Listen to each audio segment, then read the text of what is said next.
Hi, everybody. Welcome to episode 138 of Radio 815, the podcast dedicated to examining the works of writer, director, producer J.J. Abrams and his extended Bad Robot universe.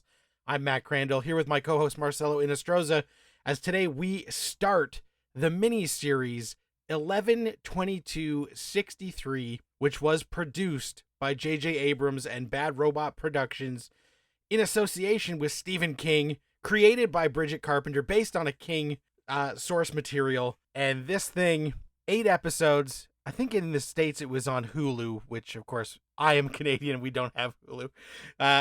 And it is about a man, Jake Epping, played by James Franco, who travels back in time by walking through a mysterious closet and can be transported to 1960. And a friend of his, Chris Cooper, says, look, we got to go back and we have to stop the assassination of JFK, which of course happens on 11/22/63. But the big hang-up is that when he goes back to 1960. So he's going to have to spend 3 years in the past to get to the moment. Based on the King novel, Marcelo, what are you thinking as you tune in to watch the first collab between King and Abrams?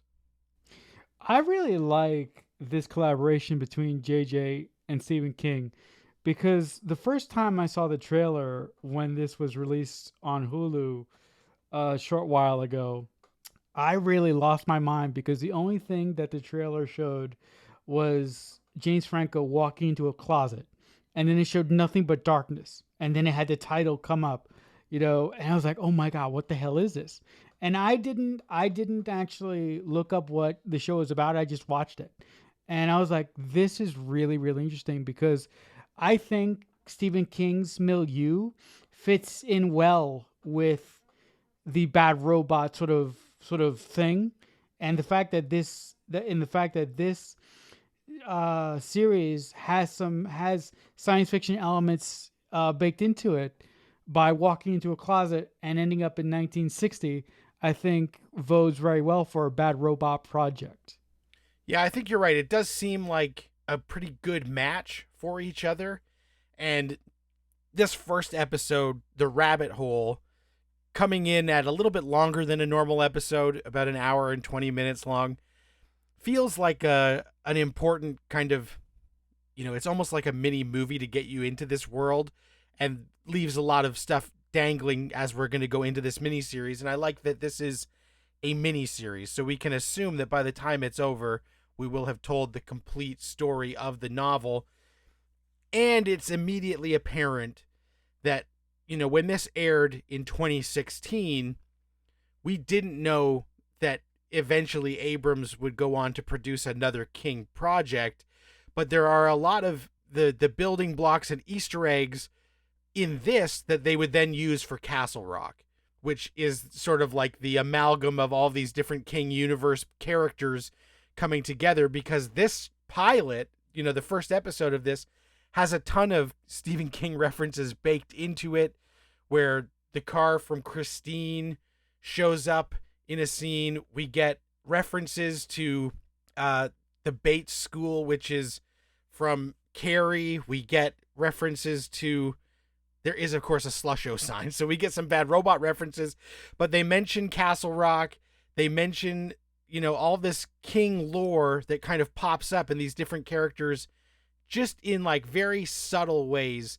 And so this shows us the building blocks of the collab and what they thought they could maybe do that they would then carry on with Castle Rock, which was a show that, only got 2 seasons, unfortunately, but was kind of just starting to cook by the time they canned that thing. But this, I remember, and there's even a line in this that's like a line out of Misery. I'm his number one fan, and there's like a lot of, you'll do the Leo pointing meme as you watch this if you're a big King fan. And the other thing that is funny is that this show, when they were filming it, I heard about it because they filmed part of it 10 minutes away from me. So the exterior of the diner is in my hometown of Guelph, Ontario, and James Franco spent like a couple weeks here shooting. And I had friends who like went down and tried to meet Franco outside the diner. So when we see the diner and when we see like the small town stuff, all of that is like very close to where I live. And also, half an hour away from me is where they filmed It and where Derry and the new show, Welcome to Derry, is. So a lot of this iconography of this King universe is very familiar to me because it's so close. I see it all the time.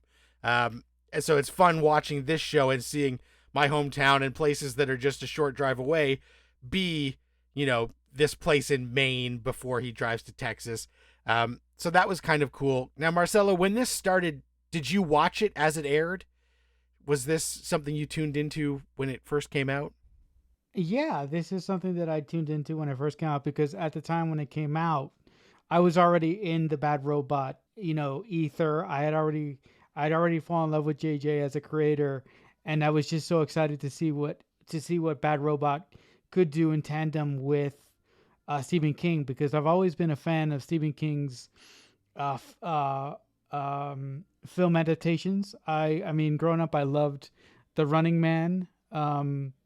So and I also one of my favorite Stephen King films is Misery, which you previously mentioned. So I'm a very masochistic kind of person. So maybe that tells you a little bit of why I love Misery so much. But the thing that I love about this pilot is when it first opens up, we find ourselves in a classroom and we understand that it's a night class where these older individuals are going for like their diploma or something.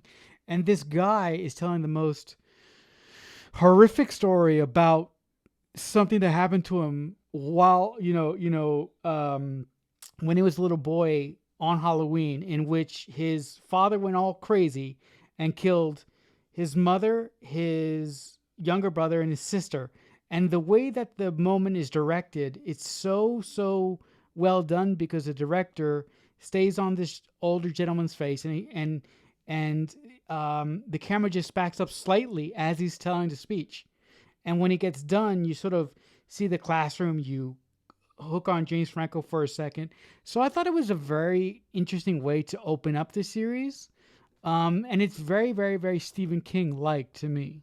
Yeah, I think you're right. It definitely evokes that you feel like you're in a King story right from the beginning. And having this traumatic event unfold and then see the guy who's recounting it to, our lead, James Franco, was pretty interesting. And we also, because we know tuning into this that it's going to be a time travel thing, when the guy says, that night in Halloween of whatever year, you're like, okay, we're seeing this whole thing and hearing this for a reason. This is going to come back. This is not a throwaway.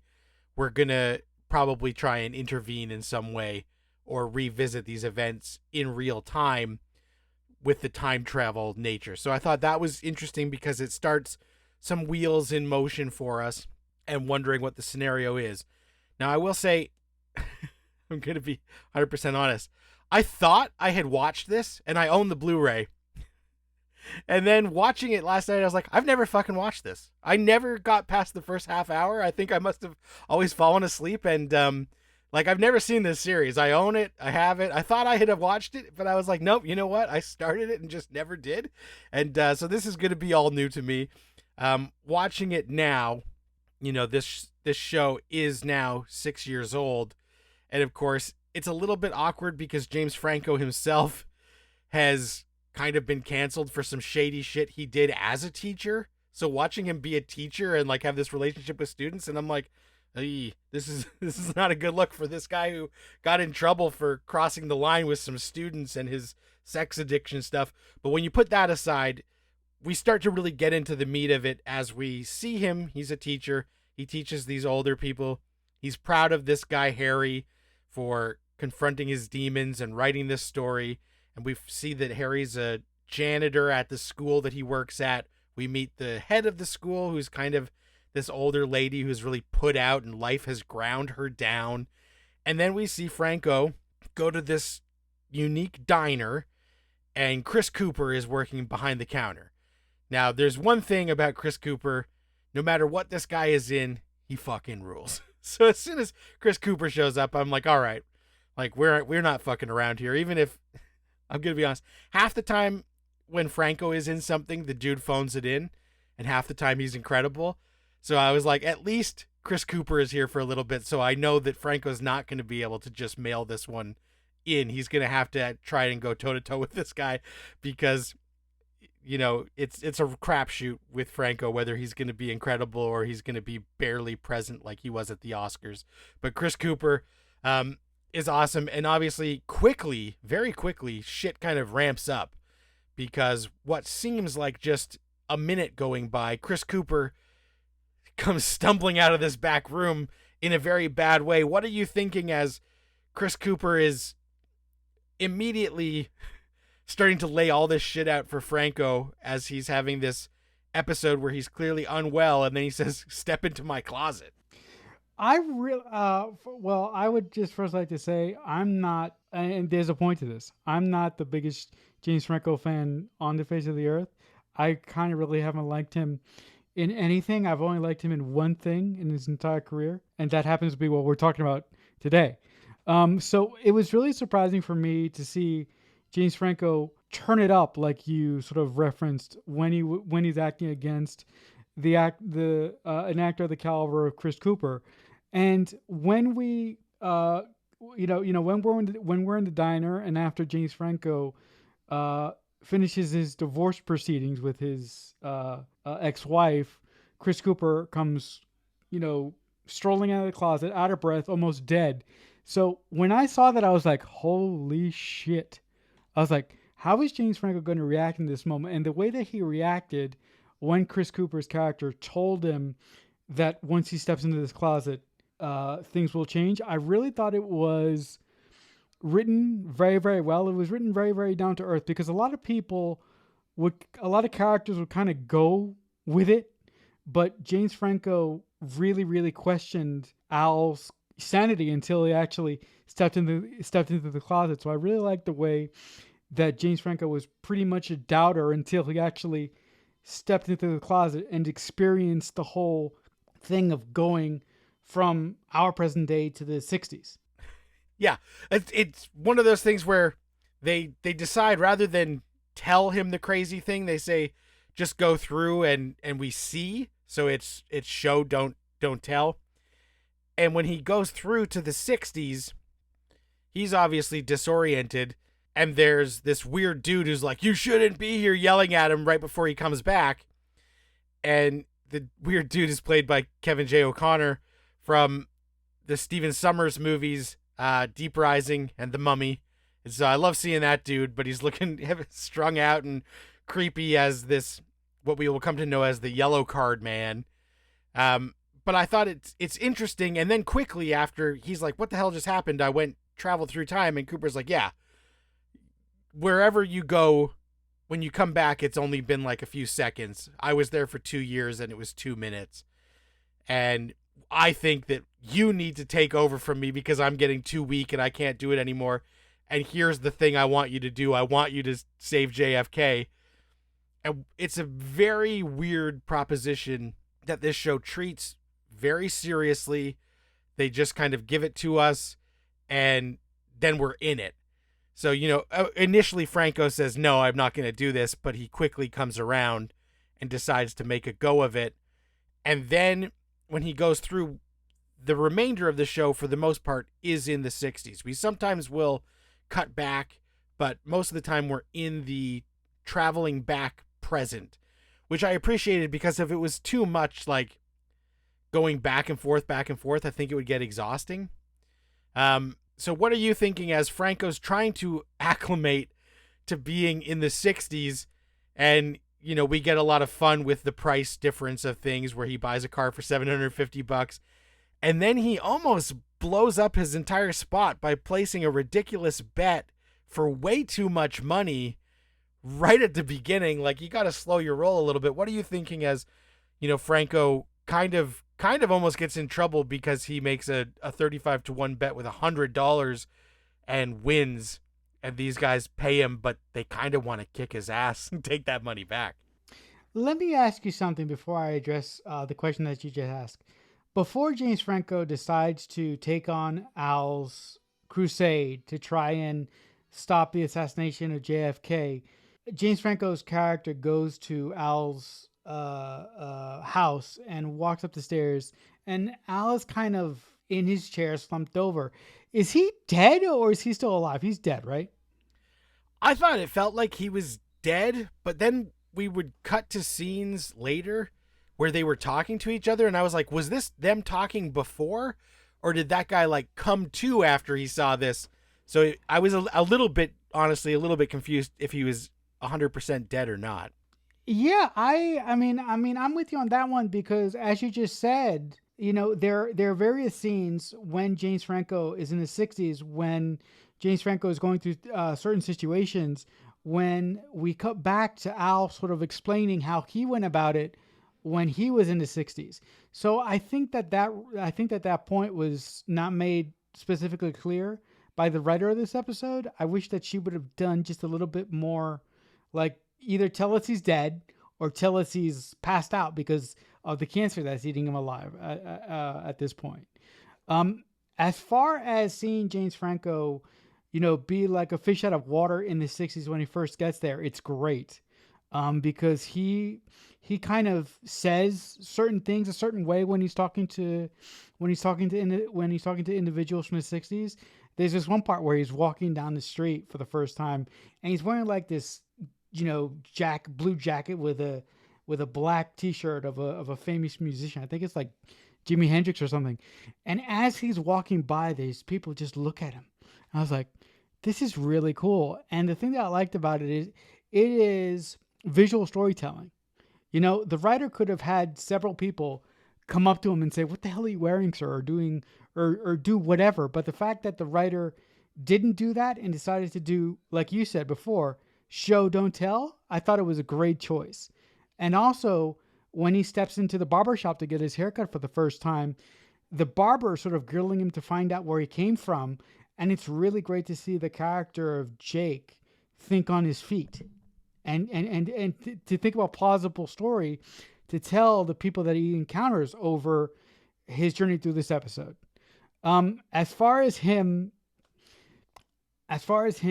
going to basically a loan shark and placing a bet on a fight that he knows the outcome of, I thought he should have thought that situation through a little bit more. Like, it would have been really cool to see Jake arrive, go through this stuff, but take a moment to say, okay, I'm going through this shit right now and I need to relax, because if I don't relax, I'm going to get in some serious trouble. And the fact that we didn't see that, I think it's more entertaining. But if I would have wrote this episode, I would have probably wrote it just a little bit differently. Yeah, I think it gets the point across, and there might be like ripples later because he got chased out of this town. But it was just awkward that, like, oh my God, this guy's an idiot. Come on, why did he place a bet so huge? You got to slow play this or you're going to raise too many red flags. So I found that an interesting choice. And this was written by Bridget Carpenter, and she's one of the producer showrunners on it, who she's most well known for Friday Night Lights, Parenthood.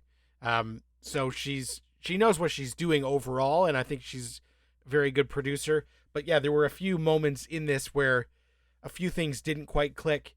I liked the idea of him coming through and wearing futuristic clothes that everybody's like, what the hell is this guy wearing?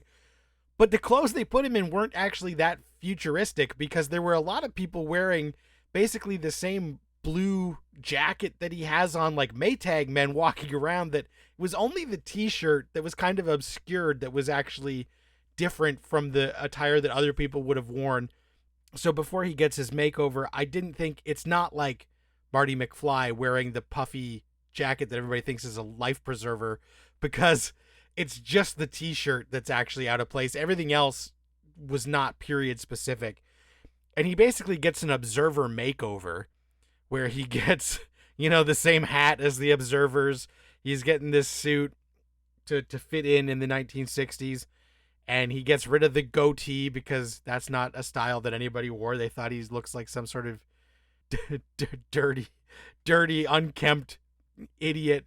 And then he kind of is just trying to acclimate, and he talks to a woman in a park. He talks to a woman at a diner. What are you thinking as he's kind of planting his feet in this time and trying to get solid footing? I kept thinking that he was going to get caught. Watching this episode, when James Franco's character was in the 1960s. Sorry guys, I'm awful with names. I apologize. When we're watching Jake get acclimated in the 60s, I thought he was going to get caught because in one of the flashbacks, Chris Cooper's character says, if you if you fuck with the past too much, the past is going to kick back at you. So I kept thinking that this acronym or this individual in the yellow hat was going to keep coming back, and something was going to happen to him. Like, I kept thinking that he was going to fall into a pothole and he wasn't going to be able to get himself out of it. I really like that scene when he meets the young lady on the bench, because he notices what book she's reading, but he mentions a book that is currently out at the time, but he forgets that the movie, or the book that he mentions, the movie version of it didn't come out yet, and the book that he mentions is the Manchurian Candidate. And I just thought it was a really, really good moment. Also, the other thing that I was thinking, everybody that he meets when he goes into the 60s, I kind of think that these people are going to come back in some way, because this series seems to me like a series that doesn't do anything by accident. It seems like a series that does everything very intentionally. So I bet that young woman that he met on in the park on the bench is going to come back in some sort of way. Yeah, you would think that none of this is kind of here just for window dressing. It's probably going to have some meat to it. The other main thing that is kind of going on when he goes back to the 60s is he wants to stop the assassination of Kennedy. But what actually happened at the assassination of Kennedy is one of the biggest conspiracy theory mysteries in United States history, where the official thing, it was Lee Harvey Oswald and the grassy knoll.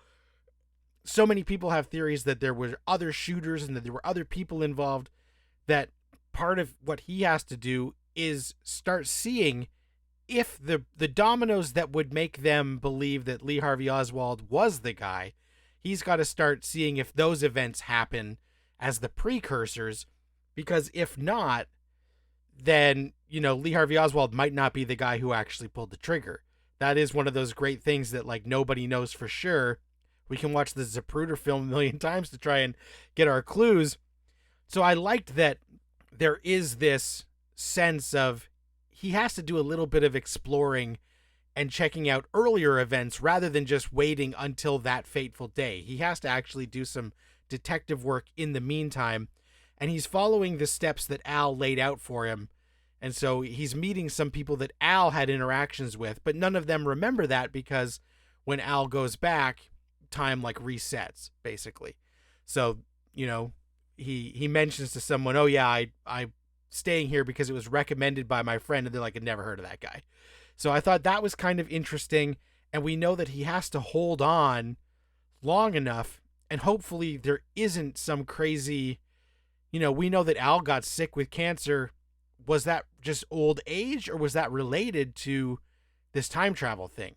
So is Jake actually setting himself up for some horrible death by staying so long in the 60s? These are questions that we kind of think about, and hopefully the show will address as we go on.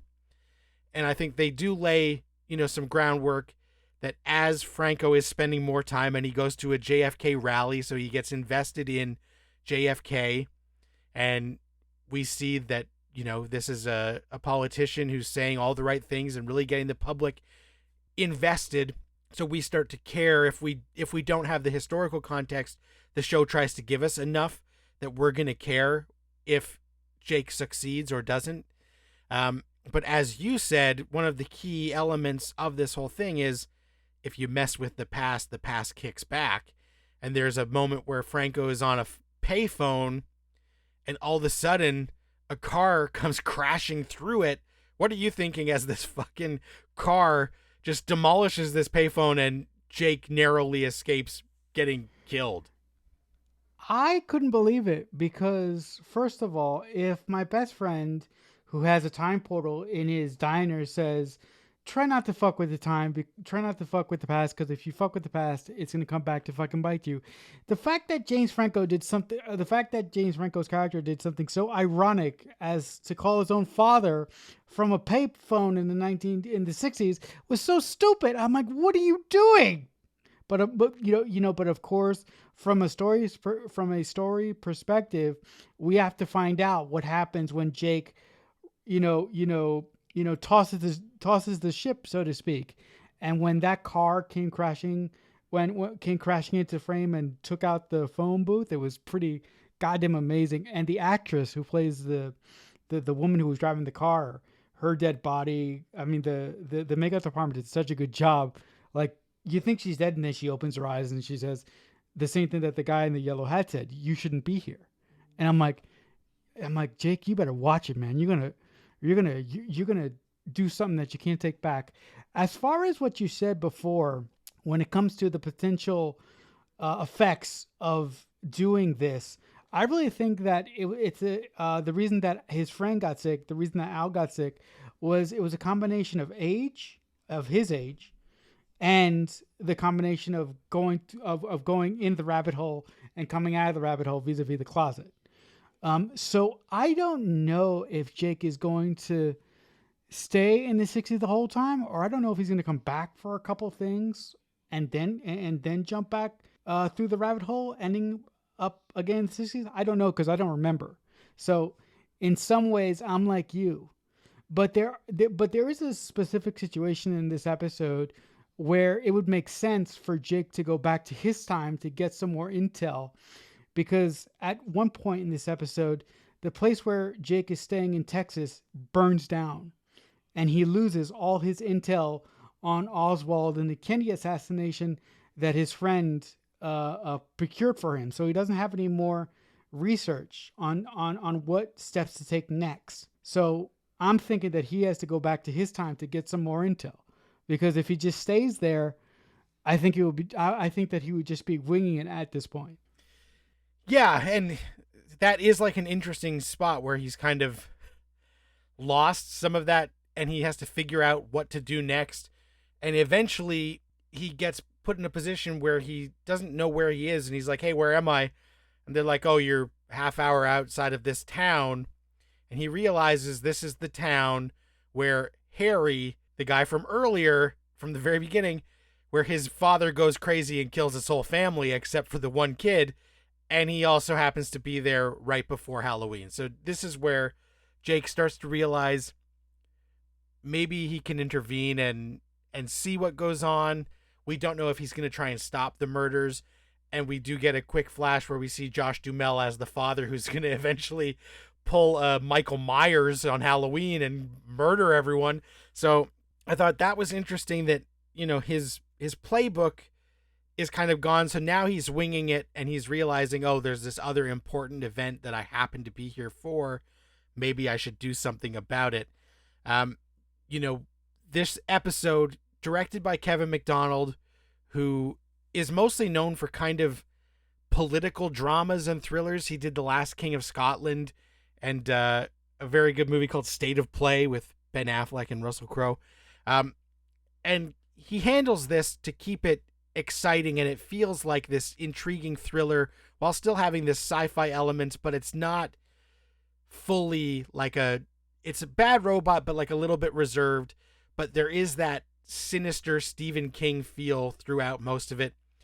And part of that really comes through in the music, which, oddly enough, it's by this guy, Alex Heffez, who worked often with Kevin MacDonald, and he works often with Catherine Hardwicke. It really, at some moments, sounds like a Giacchino Fringe or Lost Q a few times, where I'm like, all right, I'm sure that this guy brought his own style to it, but there are often times where I'm like, this music feels so Bad Robot that I was like surprised that it wasn't, Chris Tilton or Giacchino when the credits rolled. How do you feel the music, the aesthetic of the 60s all comes together did it immerse you in the world, or were you like, oh, this is a TV show? I can see the seams. No, the aesthetic of the show, the 1960s ness of it, and the bad robotness of it, I felt melded really, really well. To go to your point about the music sounding like Michael Giacchino, I will completely agree with you because I at the end of this episode, I went on IMDb and I checked who did the music for this episode, and I was so surprised that it wasn't my guy Michael Giacchino because in certain moments, like you said, it sounded like him. So I really think that this composer, I'm not suggesting he stole from Michael Giacchino because he didn't, but I really think that he kind of maybe looked at some of Michael's music and wanted to do something like that or pay an homage to a piece of music from Fringe or Lost or what have you, because it sounds so much like Michael Giacchino, but it's not Michael Giacchino. Um, but I do want to point out something else. The other great thing that this series does is it asks this question of its viewers: if a really important political figure who has died in our time period can somehow be saved in our past, will that change our present? And I'm like, um, that's a really interesting question because if Hitler didn't really exist, would there have been another giant tragedy where billions of people would have been sacrificed? Or if JFK didn't die, would Vietnam still happen? Or anything of that ilk? So this series really presents an interesting conundrum for people that want to think about the what if and how important one specific individual is to the greater good of America, basically. Yeah, that's basically the principles of the butterfly effect. Even, if you change one thing, does something else drastically change? So even if James Franco is successful, is this going to create a horrible dystopian future that is worse than the current situation? So that's part of the questions we have as we go on, and especially because so many people keep saying to him, you don't belong here, and how do they know, and why are they saying this, and is there some sort of greater force at work observing everything that's happening? Not the observers, but it's just weird that, Yellow Card Man, in addition to other people, keep saying you don't belong here and keep popping up, and knowing that this is a guy who is out of time and not meant to be doing whatever he's doing. So I think they give us a lot of intrigue by the time the episode ends, so that we want to carry on and see what next episode will bring, and if Jake can find a way to figure out if what he has to do, well, first, what he has to do to make his plan happen, if it is actually the right thing to do, and how he can do this without creating some horrible butterfly effect dystopia where the world is worse off because of one kind of thing, which obviously nowadays, especially with all these multiverse entertainments, like this summer alone, we had 4 different movies that'll have like time travel and change one thing and shit goes wrong. So I'm interested to see if he can succeed and if shit will go wrong. And knowing this is a Bad Robot and Stephen King, co-production, I'm sure that a lot more shit is going to go wrong because King is not super optimistic in a lot of his work. So we will have to see as we go forward. What are you hoping to see in the next episode as we go forward here? I would really like to see Jake get a job because I keep thinking, okay, he was sort of he had to go running from the town that he was in because he was being chased by loan sharks. So I'm thinking the guy has to get a job and the guy has to find something that he's good at and he has to blend in because if he keeps sticking his head in places where it doesn't belong, the past is going to mess with him, and when the past messes with him, it's not going to end up good for him. And if he dies in the past, everything would have been for nothing. I also like that when Jake is introduced in the series, he's introduced as a very, very passive individual. He has a sort of like a dead end job as a teacher. He's getting divorced, and he comes across as an individual that never did anything for the greater good. So I really like that this story takes somebody who wouldn't necessarily sacrifice himself for the greater good and puts him into a situation that he wouldn't normally go into because of his psychological makeup. So I'm interested to see um, how that unfolds as we talk our way through the series here in the weeks to come. What are you looking? Are you looking forward to something similar to that, or something else? Yeah, I think so. As I said, I had thought I had seen this series and I had not. And so I'm interested to see where it goes and what twists and turns we've got planned, knowing that, it's an 8 episode miniseries and a lot of ground is covered in that first episode. But I want to see how much kickback there is going to be if he intervenes, and whether it's going to be worth it by the time it's all done, and how many times is he going to have to spend time in the past, because if things go wrong and he comes back, then he could technically go back and start from square one again in a sort of, live, die, repeat kind of way. So I'm interested to see where we go and how this all unfolds as we talk about 11/22/63 in the coming weeks. If you guys have any questions, comments, or concerns, please reach out to us. We are on X at JJUniverse815, or you can tweet using the hashtag, or I guess not, it's not tweet anymore. You can X using the hashtag Radio815. Any comments we will read on the show. Our podcast is available wherever podcasts are gotten. Also available on YouTube. You can go to youtube.com, Radio815. Please like, follow, subscribe, share, tell people. Just tell anyone. Tell one person this week about this show. And we are going to be continuing taking a look at this. If you want to get in touch with me on X at Matt Crandall, Marcelo, you're loving Elon's platform. How can people reach out to you? Yes. Well, loving Elon's platform, I think, is overselling it just a little bit. But if you want to get in touch with me, you can also reach me in the house that Elon built. I'm on X at CreekFanatic88. That'll do it for this week. Thanks a lot for listening. Until next time, Radio 815 over and out. Radio 815 is a Balloonhead Productions presentation in association with Killer Newt Productions.